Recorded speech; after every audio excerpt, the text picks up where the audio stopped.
Dans l'immensité brûlante du désert, là où le vent souffle des chants de solitude, un enfant est venu au monde sans recevoir l'amour d'aucune mère. Son nom, Gaara, fils du 4e Kazekage, porteur du démon Shukaku. Au lieu d'être un héritier chéri, il fut comme une malédiction, un danger ambulant, un monstre façonné pour devenir une âme.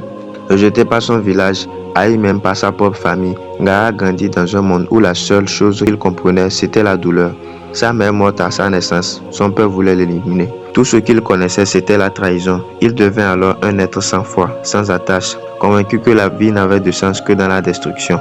Il tua pour exister, il blessa pour se sentir vivant. Mais au cœur de ce désert d'émotions, une rencontre inattendue va tout changer. Naruto Uzumaki, un autre rejeté, un autre porteur de démons.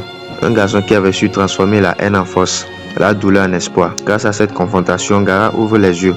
Il comprend que la solitude n'est pas une fatalité, que l'amour et la paix ne sont pas hors de portée. Dans cet instant naît une renaissance. Le monstre devient leader, l'arme devient rempart, Gaara devient Kazekage, non pas pour être admiré, mais pour protéger, pour que plus jamais un enfant ne souffre comme lui.